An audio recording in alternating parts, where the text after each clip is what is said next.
Bem-vindos ao programa Elga e Você, que já começou. Eu sou a Elga Figueiredo e vou acompanhar vocês na próxima hora só com conteúdo com muita credibilidade.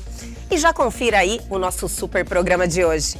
A gente criou esse ambiente aqui onde a mulher consegue fazer a sua mamografia, o seu ultrassom transvaginal, o seu ultrassom de mama, ultrassom de tireoide, ultrassom de abdômen e a densitometria isolada de todo o restante da clínica. Nós mulheres precisamos nos cuidar.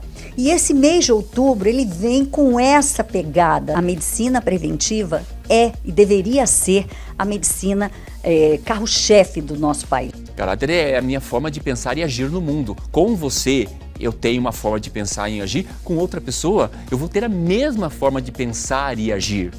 Compreende? Então eu estou sendo verdadeiro comigo mesmo. Tá? Esse é o meu caráter. Você não precisa concordar com o que eu acredito. Você não precisa concordar com o que eu penso comigo para dizer se eu tenho ou não tenho caráter. Tudo isso e muito mais aqui no Elga e Você, que já está no ar.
A partir de agora temos um bate-papo fantástico que vocês já estão vendo ao lado de quem eu estou. Doutora Natasha Silessarenko, sempre nos recebendo muito bem aqui na Vida Diagnóstico e Saúde. E eu te agradeço muito, doutora, por essa parceria e por essa oportunidade de termos esse tempinho com alguém que, olha, faz do seu dia a dia em busca de melhorar a vida de outras pessoas através do seu conhecimento, trazendo muita saúde. Então, muito obrigada, doutora. Quem agradece somos nós aqui da Vida. É sempre um prazer ter você, a sua equipe aqui conosco, levando informações aí por todo esse Mato Grosso e até mais do que isso, né? Porque fica aí na internet, fica aí disponível em vários canais e isso realmente faz com que essa informação, com que as pessoas fiquem mais sabidas. É verdade. E nós temos aí um laço muito forte com a saúde, através da Vida, através da doutora Natasha Silessarenko. Então, nesse mês de outubro, que é um mês tão importante, que nós falamos de saúde da mulher, porque além do câncer de mama, é um mês que já está englobando outras patologias, outros tipos de cânceres também, né, doutora? E a Vida tem um espaço preparado para atender essas mulheres que, às vezes, assim, não se sentem tão acolhidas nesse momento de fazer o seu exame. Então, nós estamos aqui no Espaço Mulher, né, doutora? A gente, quando criou esse Espaço Mulher há 5 anos atrás, a ideia era exatamente essa, que a mulher chegasse aqui, colocasse a sua roupinha, que a gente preparou uma roupa bem especial, uma camisa com amarradinho aqui no ombro, uma saia envelope, que é para a mulher não ficar com aquele avental lá que fica mostrando o bumbum, que ela fica super desconfortável. E muitas vezes, o que é pior, Elga, junto de homens. Então, a gente criou esse ambiente aqui onde a mulher consegue fazer a sua mamografia, o seu ultrassom transvaginal, o seu ultrassom de mama, ultrassom de tireoide, ultrassom de abdômen e a densitometria isolada de todo o restante da clínica. Então, ela chega, coloca a roupinha dela e vai fazer a sua tríade clássica dos exames, né, que a gente chama, que é a ultrassom transvaginal, mamografia, densitometria. Nós, mulheres, precisamos nos cuidar. E esse mês de outubro, ele vem com essa pegada, né, de que a mulher tem que se cuidar, porque nós, mulheres, estamos sempre cuidando da saúde de todos. Da saúde dos nossos filhos, da saúde dos nossos maridos, do nosso marido, né? Dos não, né? Dos pais, dos irmãos, das irmãs, dos avós. E muitas vezes esquecemos de nós. Mas para poder cuidar da saúde dos outros, a gente precisa estar com a nossa saúde bem cuidada. E o outubro traz isso, por isso chama Outubro Rosa, que é esse mês que faz aí a conscientização para o diagnóstico precoce do câncer de mama. Mas como você muito bem falou, Elga, não é só o câncer de mama, a gente tem aí outros exames que são tão importantes quanto a triagem para o câncer de mama. Então a gente tem a triagem através do Papa Nicolau para o câncer de colo de útero, a gente tem a colonoscopia para a triagem do câncer de intestino, que é um câncer extremamente importante e que todo mundo, a partir dos 50 anos, tem que fazer esse exame, ou antes disso, se houver na família história familiar de câncer de intestino ou alteração no hábito intestinal. Então, a pessoa que evacuava a cada 2, 3 dias, passa a evacuar todos os dias, ter diarreia, isso pode realmente indicar que algo não vai bem e precisa ser investigado. Além dos exames de sangue, né? A gente sempre pensa, fala, vou fazer um check-up.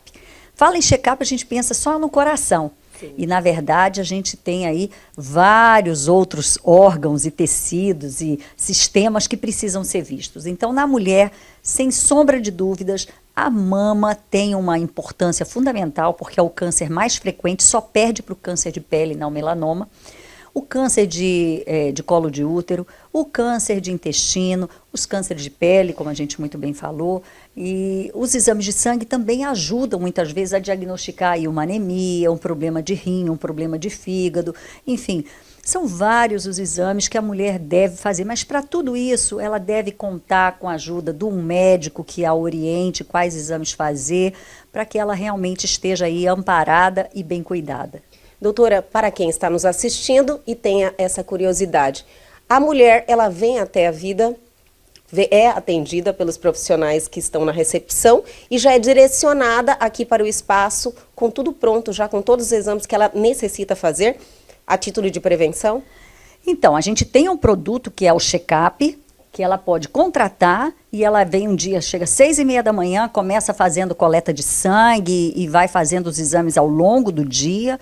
É o único check-up do Brasil que inclui colonoscopia e endoscopia feitas no mesmo dia, com preparo da colonoscopia. A gente tem 2 salas para o preparo da colonoscopia aqui. Então, se ela contrata esse produto, ela não precisa de pedido médico, ela não precisa de nada. Mas ela também não é chegar aqui e fazer, ela tem que agendar, porque é um produto que tem muita procura e as pessoas muitas vezes têm 2, 3 já no dia, não dá para a gente absorver. Então, ela precisa preencher um questionário dizendo como é que é as condições de vida, o que ela sente, para a gente poder fazer até um check-up bem personalizado para aquele caso em especial. Agora, se ela tem convênio e o médico pede os exames, ela consegue fazer aqui na vida os exames de sangue, a densitometria, ultrassom, a mamografia, ela consegue fazer uma consulta com cardiologista, ela consegue fazer uma consulta com oftalmologista, com dermatologista, com ginecologista e fazer os exames e consultas todos aqui. Essa é a cultura aqui da vida, né? Que o paciente venha e consiga resolver todos os problemas referentes aí a exames, a consultas num lugar só. É esse conforto e essa comodidade que a gente quer dar para o paciente, tudo isso dentro de uma empresa também sustentável. Com certeza, a gente sempre fala da sustentabilidade aqui da Vida Diagnóstico e Saúde. A medicina preventiva é e deveria ser a medicina carro-chefe do nosso país. É para diagnosticar precocemente, porque uma vez diagnosticado precocemente, a chance de cura é muito maior.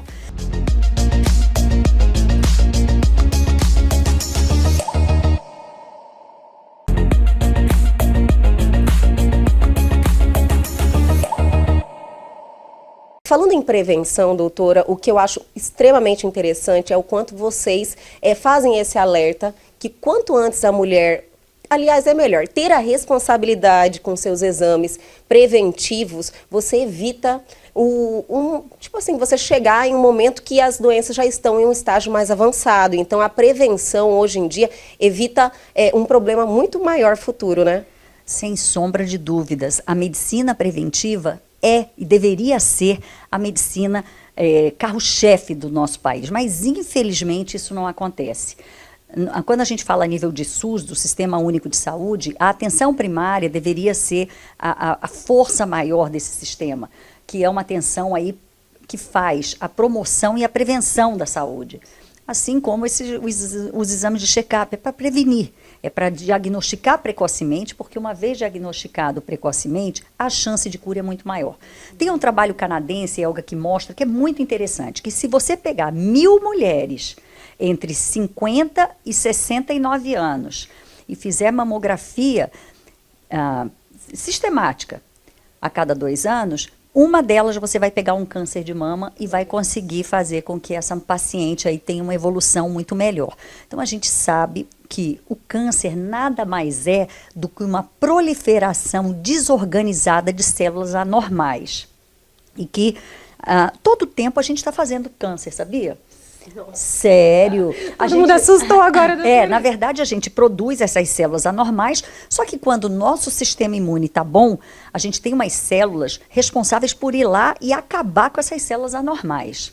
Se existe aí um desbalanço ou um fator de risco muito grande para o desenvolvimento do câncer, uma alteração genética, isso se perde, e aí a pessoa então desenvolve o câncer, que nada mais é, então, como eu falei, do que essa proliferação desorganizada, desorganizada de células tumorais, que pode invadir os tecidos e dar as metástases e tal. Então, o câncer de mama, que é o grande, digamos assim, o grande carro-chefe que se faz muita referência durante o mês de outubro, é o câncer mais comum na mulher. Só perde para o câncer de pele não melanoma, que é o carcinoma epidermoide, o basocelular, que são mais comuns ainda, tá? Então, por isso a importância de se frequentar um dermatologista anualmente, fazer um exame chamado dermatoscopia, que o dermatologista olha com uma lâmpadazinha especial toda a pele para ver se tem aí alguma lesão sugestiva de ser um câncer. Então, a mulher, ela deve fazer anualmente os seus exames, ir ao médico, fazer o autoexame. Então, se examinar na frente do espelho, a mulher conhece a sua mama, então dedilhar sobre a mama, ver se acha algum caroço. Agora, só o autoexame não é suficiente. Então, tem mulheres que se examinam e falam, não tem nada, tá tudo bem. Não pode. Junto com o autoexame, a mulher deve ir ao ginecologista para colher o seu exame. Então, o médico faz a avaliação da mama, colhe o Papa Nicolau e, dependendo da idade, dependendo da história familiar, ele encaminha para fazer a mamografia. Pelo Ministério da Saúde, se recomenda a mamografia a partir dos 50 anos, até os 69 anos. Agora, as sociedades brasileiras de ginecologia, obstetrícia, de mastologia já recomendam a partir dos 40. Antes disso, se houver parentes de primeiro grau com tumor de mama. O que é parente de primeiro grau? Mãe, irmã ou filha. Então, tendo mãe, irmã ou filha com tumor de mama, essa mulher vai começar antes a sua triagem, né? Os seus exames para detecção do câncer de mama. Ou se tiver história de câncer de mama em homens. Você sabia que homem tem câncer de mama? Doutora, foi realmente uma pauta muito interessante que nós conseguimos trazer aqui para o programa. Fizemos uma entrevista com um paciente da Oncolog, que também está aqui na vida fazendo o atendimento, e ele contou toda a sua história e como ele descobriu, foi diagnosticado positivo. E um homem, é bom mostrar isso, que o homem também precisa ter essa atenção, né, doutora? É muito importante. E quando o homem tem, a chance de ser genético é maior. Apenas 1% do câncer de mama acomete os homens, mas pode acometer, porque o homem tem glândula mamária. Então, é muito importante que os homens também estejam atentos e, ao verificar qualquer alteração, procure o médico. E o que uma pessoa com câncer de mama sente? Na imensa maioria das vezes não sente nada. Que é silencioso. Ele é silencioso, ele não dói. Caroço que dói, em geral, não é câncer. Então, é importante que a mulher faça seu autoexame, procure o ginecologista, se ela tem história familiar de câncer de mama ou de câncer de ovário, de câncer de útero, que ela fique mais ligada, porque pode existir aí uma certa natureza genética. 10% apenas dos cânceres de mama são de natureza genética. Então, não é a maioria, mas hoje já se sabe, tem exames laboratoriais específicos para o diagnóstico dessa mutação própria do câncer de mama na mulher. Ela arrasa, né, minha gente? Olha, doutora, tenho que te agradecer muito por essa oportunidade de termos você junto com a gente, trazendo essa informação e mostrando para as pessoas um caminho novo, o caminho da prevenção, o caminho da responsabilidade, as mulheres se cuidarem primeiramente para poder ajudar as outras pessoas. Então a gente fica muito feliz também por vocês criarem um espaço como esse para facilitar aí que essa mulher venha e tenha essa responsabilidade com a sua saúde. Muito obrigada. Quem agradece sou eu, e eu só queria deixar aqui um lembrete que é muito importante, alguns fatores de risco para o câncer de mama. Então, a obesidade, a mulher que está acima do peso, a mulher que faz uso de bebida alcoólica com muita regularidade, a mulher que fuma, a mulher que é sedentária, que não faz atividade física. Esses são alguns dos fatores de risco que fazem com que essa mulher possa vir a ter uma chance maior de ter um câncer de mama. Então, vejam, gente, são coisas que previnem qualquer outra doença. Então, não ser obeso, não beber, não fumar, fazer atividade física. Então, isso faz parte aí de toda uma qualidade de vida, né? Então, é um estilo, né, doutora? Exatamente. Então, são escolhas. Então, outra coisa também, quando a mulher tem a menstruação muito cedo, antes dos 12 anos, ou quando ela deixa de menstruar depois dos 55, tem uma menopausa mais tardia. Então, todas essas, ou não ter filhos, ou ter filho após os 30 anos, são fatores de risco para o desenvolvimento de câncer de mama. Mas o mais importante que eu vejo aqui, minha gente, que não é só para a prevenção do câncer de mama, mas também de uma série de outras doenças, é que a mulher procure manter o seu peso habitual, não faça uso de bebida alcoólica com frequência, no final de semana, um pouquinho ali é bom, mas não exagerar na bebida alcoólica, evitar de fumar e fazer atividade física. O sedentarismo realmente é muito ruim não só para como um fator de risco para câncer de mama, mas para uma série de outras doenças. Recado mais que dado, minha gente, com informações muito privilegiadas, que eu não sabia ainda, doutora. Olha, tô com o olho aqui arregalado.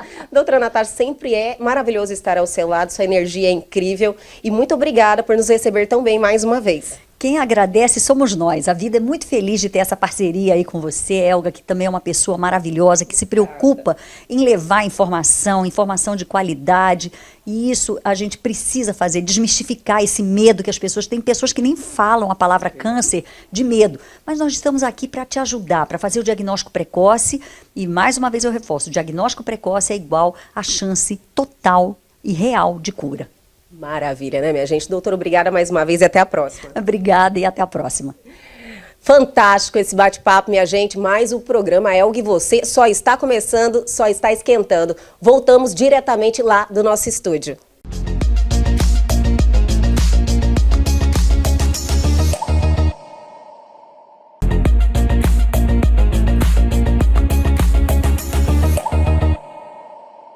E chegou aquele momento que todos nós adoramos, porque é bate-papo com muito conteúdo, com ele, Carlos Campelo, sempre aqui, nos trazendo ensinamentos, compartilhando conosco todo o seu conhecimento. E a gente sempre te agradece, Campelo. Eu que agradeço a toda oportunidade e ao nosso público, né, Elga? Hoje, em especial, quero mandar um abraço aqui para Maria Lúcia Aguiar, que sempre acompanha a gente, deixou uma mensagem para nós. Que legal, Maria Lúcia Aguiar. Exato. Um beijo meu também, né? Nosso! Nós ficamos felizes demais com esse feedback, com esse carinho. É muito gostoso receber o carinho dos telespectadores, né, Campelo? Ainda mais que a gente faz um trabalho aqui, Elga, voltado para o desenvolvimento de todos os nossos telespectadores com muito carinho, com muito cuidado, né? Isso.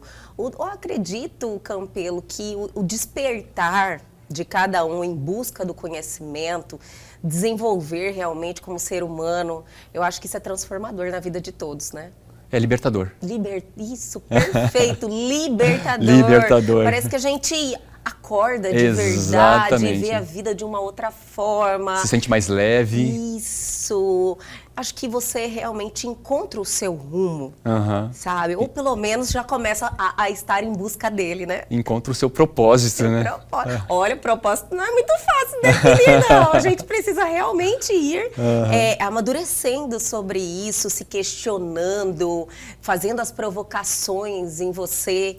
E a gente consegue, não é tão fácil, mas quando a gente chega, sabe, naquele resultado final, é maravilhoso. E uma curiosidade que talvez para muitos não possa não ser, eu estava conversando com uma amiga hoje mais cedo, né, e ela falou muito do Romanos 8, que lá fala de propósito. Eu até procurei dar uma olhada.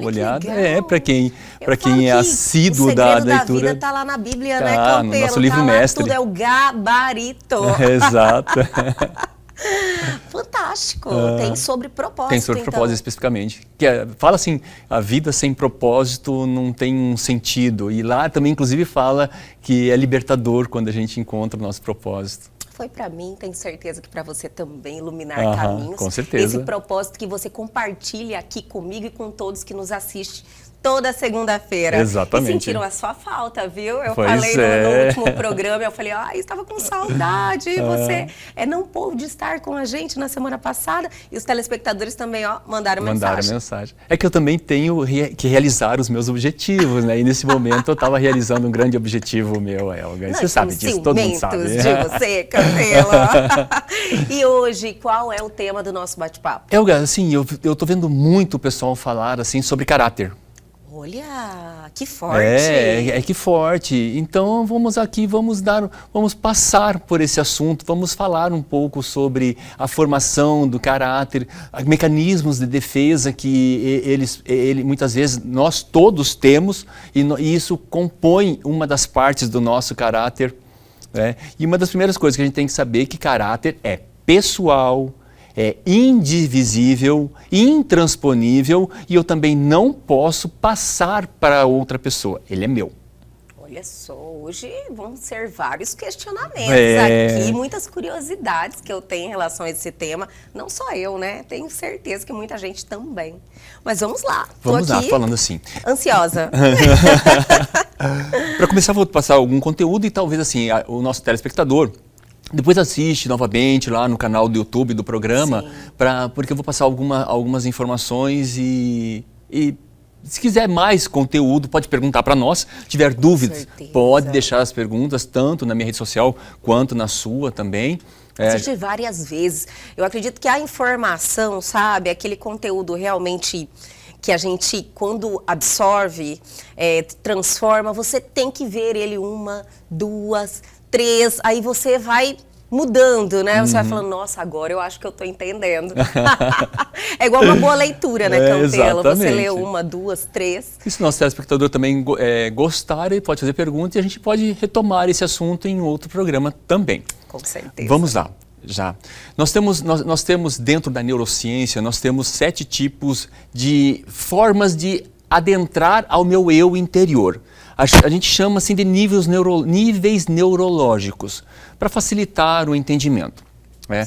São eles: o ambiente onde eu estou, o comportamento, como que eu estou agindo nesse ambiente ou não agindo, né? O que eu estou fazendo ou deixando de fazer, minha capacidade, o que eu sou capaz, o que eu sinto que eu sou capaz, o que eu realmente tenho capacidade ou não tenho capacidade de fazer, minhas crenças e meus valores, aquilo que eu acredito, aquilo que eu tenho fé, né? Não só fé na questão espiritual, mas fé comigo mesmo. Né? Tem até um exercício que fala assim, olha, escrevam 10 coisas que você acredita. Tem pessoas que com facilidade vão escrever 10, tem pessoas que vão escrever 1, 2, quando chega na 3, ela começa assim, gente, no que eu acredito? Que é até uma forma assim da pessoa externalizar, né, o que ela acredita. Sim, a gente dá muitas dicas na hora que está fazendo exercício, mas aqui a gente pode falar. Acredita na vida, na família, na fé, na verdade, em Deus ou num ser superior, seja qual for sua crença. A definição de Deus. Exatamente, na sua definição. Tem a sua. Ou acredita que não exista Deus, então... Sim. Cada um com as suas crenças. E a gente respeita. Né? E tem que respeitar todas, porque é individual. Né? Mais profundamente, nós temos a filiação, que vem da nossa família, do conjunto que foi colocado ali do pai, da mãe, considerando que pai e mãe, para nós, não necessariamente é o biológico, mas é aquele que cria. Sim. Certo? Importante. É importante sempre ressaltar isso. A sociedade, o meio que vive, o meio que cresceu, o meio que está convivendo agora, né? Que está sendo muito usado o termo bolha. Né? A bolha que você está convivendo agora, ela vai determinar o que você acredita, ela vai determinar quais são as suas capacidades, qual é o seu comportamento e como vai ser o seu ambiente, como vai estar o seu ambiente. Se ele vai estar salutar ou não, depende disso. Mais interior, nós temos a nossa individualidade, o eu. Quem sou eu? E ele que vai definir realmente quem eu sou, vai realmente definir as minhas escolhas. Inclusive, qual bolha eu quero participar, né? Sim. Qual forma de grupo que eu quero participar, quais as crenças que eu quero acreditar, que vão ser importantes para mim, até definir meu nível de capacidade, meu comportamento e meu ambiente. Né? Então, mais do que o meio que a gente vive, né? Porque tem aquele jargão antigo, né? Diga-me com quem andas que eu te direi quem és. Não necessariamente, porque mais profundamente disso, eu tenho o meu eu tenho a minha escolha, eu tenho a minha individualidade. Né? E ela vai realmente determinar isso. Né? Fazendo um parênteses aqui, eu conheço um pessoal que é de Anápolis, eles são evangélicos, né? Sim. E os filhos, eles foram criados no mundo atual. Aí os filhos resolveram ser dark, se vestirem todos de preto, conviver com os jovens que são dark. Com qual propósito? De levar a palavra de Deus. Olha só que interessante. Então, se a sociedade começa a enxergar a pessoa vestida de preto e ela tiver o seu preconceito, tiver seu julgamento formatado, ou tiver naquela bolha fechada que não consegue enxergar o mundo além dela, não consegue ter essa abertura, vai julgá-los como, sei lá de alguma forma depreciativa. Né? Exatamente. Olha, sem entender que dentro do interior, dentro da individualidade deles, eles têm um propósito. Existe algo ali, né? Muito nobre. Muito nobre e muito além do que eles estão vestindo. Olha sabe? Só, que interessante, que importante. Que importante isso, né?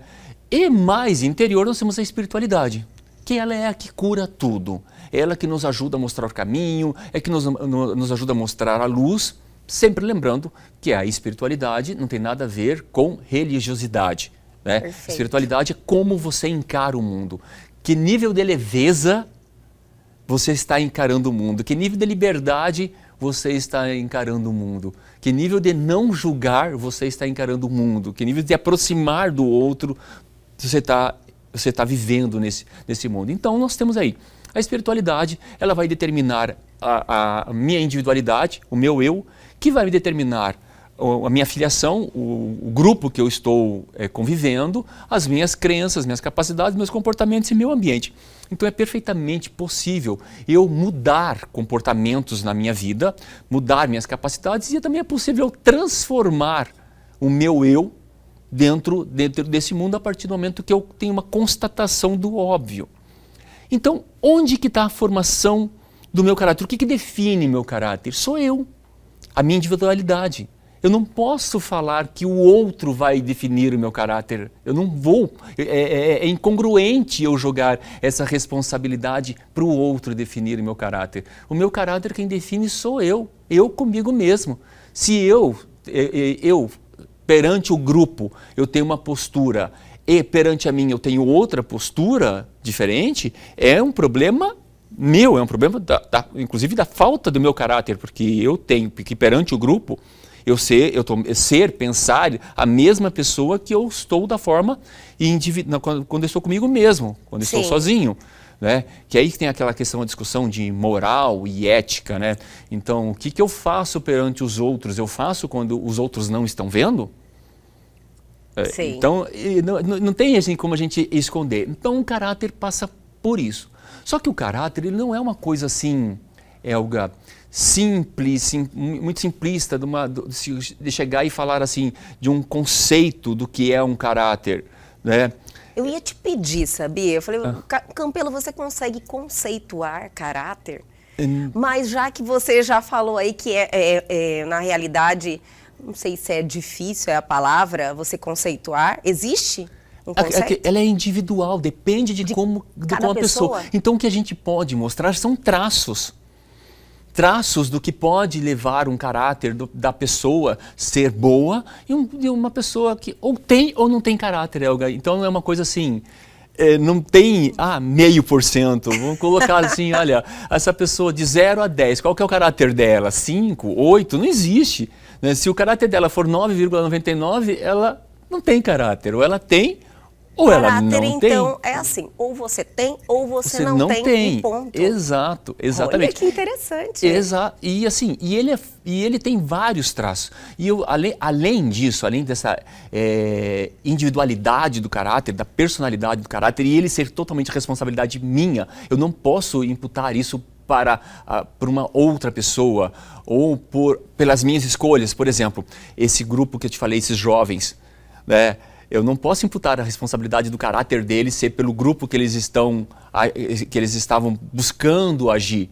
O caráter estava dentro deles. Sim. Eles estavam ali com uma intenção, com um propósito. Né?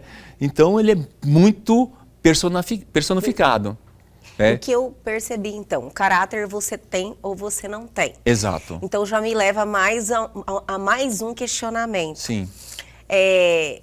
O seu caráter, ele se transforma? Você consegue transformar o seu caráter? Consegue, Helga, consegue. A gente pode transformar o nosso caráter, a gente pode se desenvolver em uma pessoa que tenha um caráter propriamente dito a partir do momento que ele define a sua individualidade, quem ele é realmente nesse mundo.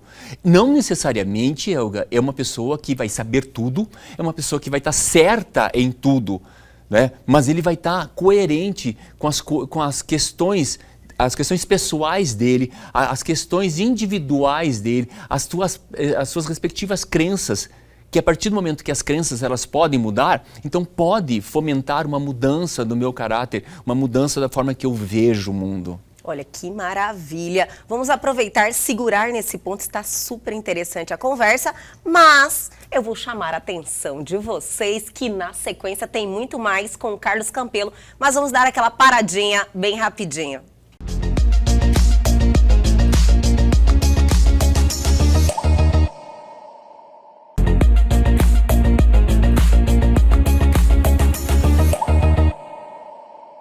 Estamos de volta neste programa sensacional, falando com Carlos Campelo sobre caráter. E eu estou, assim, realmente adorando muito todas as informações que você está nos trazendo, porque refletir sobre isso nos muda, né, Campelo? Você consegue entender melhor as pessoas e como se relacionar melhor também com as pessoas. Informação transforma, né? Transforma, com certeza, transforma. Campelo, estávamos falando no bloco anterior, lógico, sobre caráter. Falamos que caráter ou você tem ou você não tem. Falamos que caráter se transforma também. Sim, se transforma, é possível de se transformar. E deixando aqui, reforçando, deixando muito bem claro, Helga, caráter é a personificação daquilo como eu ajo no mundo. Né? Sim. Eu não necessariamente posso pensar igual você, eu não preciso tomar as mesmas decisões que você, não preciso ter as mesmas crenças que você ou qualquer outra pessoa, né, para dizer se eu tenho ou não tenho caráter. Caráter é a minha forma de pensar e agir no mundo. Com você, eu tenho uma forma de pensar e agir, com outra pessoa, eu vou ter a mesma forma de pensar e agir. Compreende? Então eu estou sendo verdadeiro comigo mesmo. Tá? Esse é o meu caráter. O ponto de referência é você. Exatamente. Você não precisa concordar com o que eu acredito. Você não precisa concordar com o que eu penso comigo para dizer se eu tenho ou não tenho caráter. Compreendi. Compreendeu? Não é pelo outro. Não é o outro que vai definir meu caráter. Sim. Né? Quem define meu caráter sou eu. É a minha postura para com o mundo. Né? Entendi. Entendeu? Entendi. E isso é importante, porque geralmente a gente se confunde aí nesse processo. Exato. Aí o outro vai querer definir meu caráter? Não define. Outra questão do caráter, da sua individualidade e da sua personalidade de ser meu, único e exclusivamente meu, por exemplo, os mecanismos de defesa, que são traços de mecanismos de defesa que a gente é fomentado da gestação até os 5 anos de idade, para você ter uma ideia, e isso traz durante a minha vida toda fomentando e formando o meu traço de caráter. Então, assim, a formação do caráter, da gestação até os 5 anos Começa na gestação. Olha que importante, né? Esse processo, que o ser humano ele está vulnerável ali. Sim. ele precisa realmente de um amparo. Exato. Importante também ter pessoas direcionando, né, amparando, acolhendo, ensinando. Você vê o quanto é importante esse momento da vida, né, Campelo? Com certeza, e ali vai fomentar o caráter da pessoa. Não, lógico que não estou falando que está certo ou está errado, porque é pessoal, não tem como a gente julgar isso, não tem como eu julgar isso com a pessoa. É a pessoa que vai fazer o seu próprio julgamento dela com a vida, né? Dela com a vida. Para você ter uma ideia, os traços de defesa que nós temos, pode até assustar um pouquinho esses nomes, tá? Mas não tem nada de transtorno de personalidade esses nomes. Entendi. Que são 5, né, que a gente vai falar aqui. Mecanismo de defesa. É o mecanismo de defesa que a gente cria e a forma que a gente reage a esse mecanismo de defesa, que também é super interessante, né? Nós temos lá o esquizoide, nós temos o oral, nós temos o psicopata, o masoquista e o rígido. Nossa. São nomes teoricamente pesados, né? Nossa, eu já quero a definição de cada um deles, né? Muito curiosa. Então, cada um tem os seus traços. O esquizoide, todos nós, para falar a verdade, nós temos os 5, tá? Olha, todos nós temos esses traços de defesa que, de certa forma, a gente foi submetido a uma agressão psicológica, né, nessa fase da fase uterina até os 5 anos, e a gente cria uma forma de interagir com o mundo, de defesa e de dar uma resposta para essa defesa. Né? O esquizoide, ele normalmente é na fase gestacional mesmo. Quando a mãe, tem vários tipos de mãe, né? A mãe renega o filho, renega a gravidez. Tipo, ai, não quero, essa gravidez não desejava. Indesejável, mãe, ou aquela gravidez que foi não por querer o filho, mas foi não planejada. Foi, de certa forma, foi planejada não a gravidez, mas o motivo, muitas vezes para segurar um relacionamento. Compreendi. Certo, então a criança ali... Pelos motivos errados. Ela pode desenvolver, ela vai sentir, ela vai perceber, ela vai sentir, ela vai perceber e desenvolve um traço de defesa chamado esquizoide. E interessante que a compleição física, eu gosto de usar essa expressão, né? Ela, muitas vezes, o mecanismo de defesa faz isso, muda a estrutura física da pessoa. O esquizoide, normalmente, ele é mais esguio, ele é mais magro, mostra mais as articulações. É uma pessoa que pelo medo, o medo que ela teve dela estar fazendo alguma coisa errada, dela se movimentar e ser ali punida pelo seu movimento, então ela passa a ser uma pessoa que não tem muita mobilidade, ela gosta de ficar sozinha, ela gosta de viver sozinha, ela vive muitas vezes à mercê do grupo, né? Distante do grupo, porém desenvolveu uma grande capacidade mental. Então são pessoas altamente criativas, são pessoas altamente inteligentes. Olha só! Né? Tudo tem seus lados. Então, tem negativo e positivo. Exato. Tem o traço de defesa e tem como a pessoa reage a esse traço de defesa. Então, são pessoas que gostam de ficar mais isoladas, mais sozinhas. Então, não são pessoas que gostam, muitas vezes, de estar em grupo. Né? Vai passar uma atividade, normalmente essa pessoa gosta de fazer atividade mais sozinha. Pensa rápido, sabe? Já vê o futuro, já tem assim, uma capacidade cognitiva muito elevada. Já a fase oral, né, os traços físicos da pessoa normalmente são as mais cheinhas, tá? Olha, engraçado, né, Campelo, de você entender que algo que acontece ainda na fase, por exemplo, gestacional, reflita até nas suas características físicas. Exatamente. Eu fiquei impressionada. Exatamente. Então são as pessoas que são mais cheinhas, que gostam de conversar, que gostam de estar junto, que gostam de tocar nas pessoas, né? E o que ocasionou isso? Muitas vezes, vamos lá, o bebê está chorando, mas está chorando de sono. A mãe não sabe e dá alimento para ele. Né? Então, a fase oral, conforme a criança está se dirigindo ao mundo, está mostrando sua necessidade ao mundo, mas ao invés de estar vindo aquilo que ela quer, está vindo aquilo que ela não quer. Então, a fase oral ela vai muito pela escassez ou pelo excesso. Né? Então, vamos dizer que a criança está chorando porque está com sono, ela não está com fome, e a mãe não sabe por quê, vai lá e dá mais mamar. É o excesso. Da com fome, né? E vai, mais uma madeira. Exato. Então são pessoas que, por conta dessa escassez ou por conta desse excesso, por conta desse excesso, esta pessoa ela tende a ter uma relação diferenciada com o alimento, né? Então, por isso que normalmente são as mais cheinhas. Porém, como que ela reage no mundo? Ela é uma pessoa altamente comunicativa. É uma pessoa que desenvolve a parte oral, né? A pessoa altamente comunicativa, gosta de falar, gosta de se expressar, vão ser grandes oradores. Então, vão ser pessoas que têm esse traço, né? Eu tô aqui pensando, né, nas pessoas que eu conheço com esses traços. Eu falo, nossa, mas como bate, né? Corresponde demais com Cantelo. Lembrando que todos nós temos os 5, tá? Sim.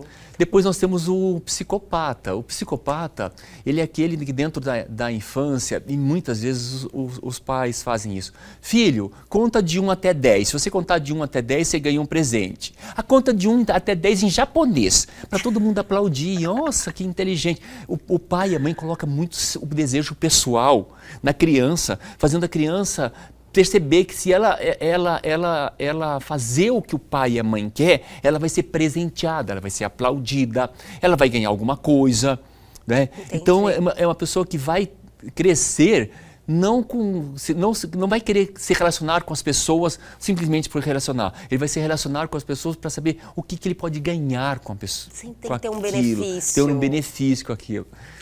E dentro do físico, né, são normalmente as pessoas que são mais triangulares, são maiores no peitoral e no ombro e mais fino embaixo.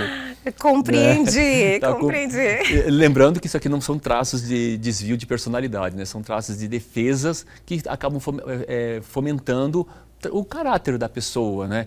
Então, essa pessoa psicopata, ela vai ter muito essa relação muito material com as outras pessoas. Por conta disso, qual a vantagem dela? Vai ser excelente negociador. Vai ser excelente negociador, vai ser bom para negociar, vai ser bom para vender. Excelente vendedor. Entendi. Bom, que é muito positivo na nossa vida profissional. Esses traços nos favorecem. Exato. Então, nós todos temos todos os traços, lógico que a gente tem um mais aparente. Depois tem o masoquista. O masoquista é aquele seguinte, quando criança, ele já vive um triângulo amoroso. Se for uma menina, a princesinha do papai, a nenê do papai, ou um menino, o homenzinho da casa, ou coisa parecida, fica fomentando essa importância, esses traços da criança, mas tipo, na hora que o papai e a mamãe vão dormir, eles vão dormir lá só, entre eles, e eu fico sobrando, né? Sim. Vou colocando aí a síndrome da rejeição. Aí muitas vezes o filho e a filha falam, dorme comigo, pai, dorme comigo, mãe. Aí o pai todo carinhoso, vou dormir com meu filho, mas simplesmente eu estou fomentando. Não é, como eu posso falar, não é cristalizado isso na cabeça da criança, ela não sabe que é isso. Sim. Tem muitos adultos que nem sabem que existe isso, né? Com uma grande maioria. Exatamente. Então, fomentando ali, ela tá querendo o acolhimento, mas se eu não fizer isso, ela está fomentando a rejeição. Então, eu tenho que saber lidar, tenho que saber instruir os meus filhos para ele não ter esse sentimento. Normalmente, as pessoas são mais quadradas, têm uma musculatura mais firme, e tem assim, não uma preponderância. Você está buscando as palavras, hein, Cantelo? A palavra exata. Exata, né? Para não errar, não criar duplo sentido. Eu estou vendo ele ali, olha, eu vou achar Estou pisando em ovos para falar, mas vou falar, né? Tem a bunda para dentro. Ai, toma uma raquetada. Então, são as pessoas que elas têm esse lado da rejeição, né? Sim. E como a força dessas pessoas são pessoas que são muito detalhistas e executoras, né? Gostam de olhar para os detalhes e gostam de fazer, né? E pegam e fazem. Nossa, que características interessantes são, também. Não tem certo nem errado. Sim, né? É bom desenvolver todas, exatamente, né? Nós temos todas dentro de nós, só que a gente tem uma preferência, né? E por último, são as pessoas que são mais rígidas, são mais elas foram educadas e instruídas a serem elas, as donas do negócio, ela ser a primeira, ela ser a mais esperada, ela ter a maior expectativa Sim. sobre ela. E se não tiver isso, ela vai ser frustrada ou coisa parecida. E para saber lidar com isso, para saber lidar com essa possível frustração, né, ela desenvolve um lado, ela tem a característica de ter o corpo mais arredondado. Olha, com curvas. Com curvas, né, se for feminino, se for masculino, um corpo mais bem distribuído, né? Ela aflora muito a questão da sexualidade. Olha. Ela não aflora muito a questão do amor, ela tem esse traço de se relacionar muito com as outras pessoas pela sexualidade, não necessariamente indo para as vias de fato, mas sendo sensual, querendo mostrar. Acho que ela não se aprofunda muito, né? Não se aprofunda, ela foge do amor. Entendi, foge do amor. Ela, na hora eu captei. Ela foge do amor. São pessoas que dificilmente vão se entregar para um relacionamento amoroso. Dificilmente. Não quer dizer que não vá, porque ela tem os outros traços que fazem toda a formação de uma linha de caráter que cada um nós temos.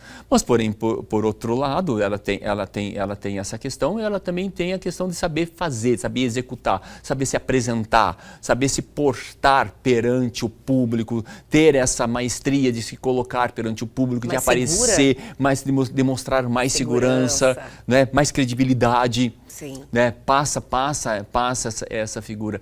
Então, Elga, esses são 5 traços assim que são um fio de cabelo da formação de um caráter de uma pessoa. E olha só quanto de conhecimento que a gente passou e o quanto que é profundo a formação do caráter para eu falar assim que o meu caráter ele é definido por outra pessoa. Não é, são N fatores que fazem eu ser a pessoa que eu sou hoje.